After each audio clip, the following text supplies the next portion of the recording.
आप सभी को राधे राधे और आप सभी का बहुत बहुत स्वागत है मेरी YouTube चैनल ज्ञान धारा में। आज हम जानेंगे पवित्र कार्तिक मास के छठे अध्याय को। तो आइए जानते हैं। ओम नमो भगवते वासुदेवाय। हिंदू धर्म में कार्तिक मास को बहुत ही शुभ माना गया है। शास्त्रों के अनुसार जो भी व्यक्ति कार्तिक के महीने में व्रत, पूजा और दान पुण्य करता है उसे मोक्ष की प्राप्ति होती है। कार्तिक मास में दीप दान का बहुत महत्व है।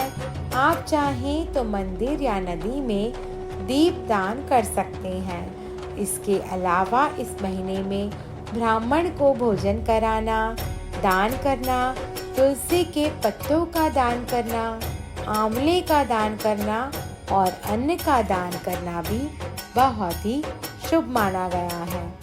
कार्तिक मास व्रत कथा के छठे अध्याय में विष्णु भगवान ने जहाँ जहाँ अपने चरण रखे वहाँ पर ऋषि वेद यज्ञों के सहित समस्त देवता मेरी रक्षा करते रहे। नारद जी बोले, जब 2 घड़ी रात अवशेष रहे तब तिल, पुष्प, अक्षत, चंदन आदि लेकर शुद्ध होकर जलाशय पर जाएं। नहर की अपेक्षा क्रम से 10 गुना झरना में, झरना से 10 गुना नदी में और नदी से 10 गुना संगम पर स्नान करने से फल कहा है और तीर्थ में स्नान करने से इनका दुगना फल कहा गया है। स्नान के पूर्व विष्णु भगवान का ध्यान करके स्नानार्थ संकल्प करें। फिर तीर्थ में उपस्थित देवी देवताओं को क्रमशः अर्घ्य, पाद्य, आचमनी आदि देवें। अर्घ्य मंत्रार्थ, हे कमलनाथ आपको नमस्कार है। हे जलाशायी भगवान आपको नमस्कार है। हे ऋषिकेश आपको नमस्कार है। मेरे दिए हुए अर्घ्य को आप स्वीकार करें। बैकुंठ, प्रयाग तथा बद्रीकारण में जहाँ कहीं विष्णु भगवान गए वहाँ विष्णु भगवान ने 3 प्रकार से अपना पैर रखा था। अतएव जहाँ कहीं विष्णु भगवान ने अपना चरण रखा वहाँ पर ऋषि वेद यज्ञों के सहित समस्त देवता मेरी रक्षा करते रहे। हे जनार्दन, हे दामोदर, हे देवेश, आपको प्रसन्न करने के लिए मैं विधिवत कार्तिक में प्रातः स्नान करूंगा।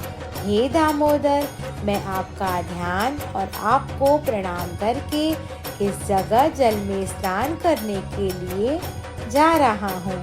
आपकी कृपा से मेरे समस्त पाप नष्ट हो जाएं। हे हरे, कार्तिक मास में व्रत तथा विधि पूर्वक स्नान करने वाला मैं अर्घ्य देता हूँ। आप राधिका के सहित ग्रहण करें। हे कृष्ण, हे प्रबल, राक्षसों का नाश करने वाले भगवान, हे पापनाशक, इस कार्तिक मास में नित्य नैमित्तिक कर्मों के द्वारा दिए हुए मेरे इस अर्घ्य को आप स्वीकार करें। कार्तिक स्नान का व्रत करने वाला भगीरथी गंगा, विष्णु, शंकर तथा सूर्य का ध्यान करके जल में प्रवेश करें और नाभि पर्यंत जल में खड़ा होकर विधि पूर्वक स्नान करें। गृहस्थ तेल और आंवले का चूर्ण लगाकर विधवा स्त्री तथा यति तुलसी के मूल की मृतिका लगाकर स्नान करें। सप्तमी, अमावस्या, नवमी, त्रयोदशी, द्वितीया, दशमी तिथियों को आंवला तथा तिल से स्नान न करना चाहिए। प्रथम स्नान करके पुनः मंत्र स्नान करें। स्त्री और शूद्र वेदोक्त मंत्रों से स्नान करें।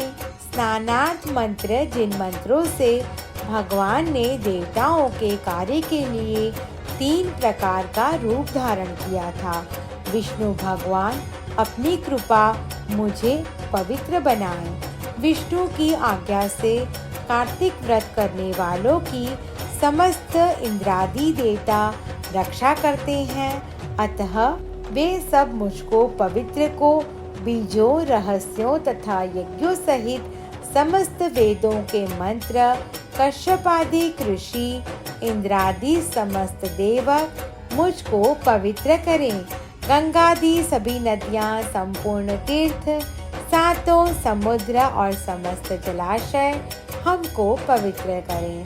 अदिति आदि सती नारियाँ, सिद्ध, सर्प, सब औषधियाँ, तीनों लोक, पर्वत मुझे पवित्र करें। इन मंत्रों को कहकर स्नान के पश्चात व्रती हाथ में पवि धारण करके देवता, ऋषि, मनुष्य तथा पिता का विधिवत तर्पण करें। कार्तिक मास में पितृ तर्पण करते समय जितने भी तिल तर्पण में रहते हैं उतने वर्ष पर्यंत व्रती के पितृगण स्वर्ग में निवास करते हैं। तत्पश्चात व्रत करने वाला जल से निकले शुद्ध कपड़े पहने और प्रातः काल के सब कृत्यों से निवृत्त होकर पुनः भगवान विष्णु का पूजन करें। समस्त तीर्थ के संपूर्ण देवताओं का स्मरण करके भक्ति पूर्वक सावधान होकर चंदन, फूल और फल सहित भगवान विष्णु को फिर अर्घ्य दें।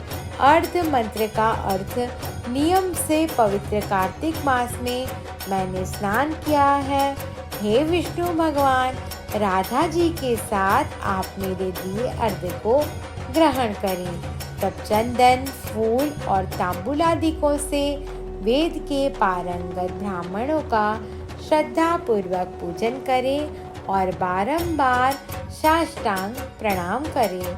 ब्राह्मणों के दाहिने पैर में तीर्थ रहते हैं, मुख में वेद और समस्त अंगों में देवतागण निवास करते हैं। ब्राह्मणों की पूजा करने से उन सभी की पूजा होती है। इस भूतल में भगवान विष्णु गुप्त रूप से ब्राह्मण के स्वरूप में निवास करते हैं। अपने कल्याण की कामना रखने वाले लोग इनका न अपमान करें और न इनके साथ निरीक फिर एकांत चित्त से विष्णु भगवान की तुलसी का पूजन करके उनकी परिक्रमा करें और उन्हें प्रणाम करें। हे देवी तुलसी, हे भगवान विष्णु, देवता ने ही प्राचीन काल से तुम्हारा निर्माण किया और ऋषियों ने तुम्हारा पूजन किया। विष्णु की प्यारी तुलसी, आपको प्रणाम है। आप मेरे सब पापों का नाश करें। इसके पश्चात स्थिर चित्त से भगवान विष्णु की पौराणिक कथा को सुनना चाहिए और भक्ति पूर्वक वेद ब्राह्मणों का पूजन करें। इस प्रकार भक्ति पूर्वक जो लोग पूर्वोक्त विधि विधान से पूजा करते हैं उसे विष्णु लोक प्राप्त होता है। समस्त रोगों तथा पापों को नष्ट करने वाला, मनुष्य को श्रेष्ठ बुद्धि देने वाला, पुत्र धनादि का साधन, मुक्तिदायक कार्तिकेय के व्रत के अतिरिक्त कोई उत्तम व्रत इस संसार में नहीं है। ओम नमो भगवते वासुदेवाय। आप सभी को मेरी ये वीडियो पसंद आई हो तो मेरा YouTube चैनल ज्ञान धारा को लाइक, शेयर और सब्सक्राइब करना ना भूलें। धन्यवाद।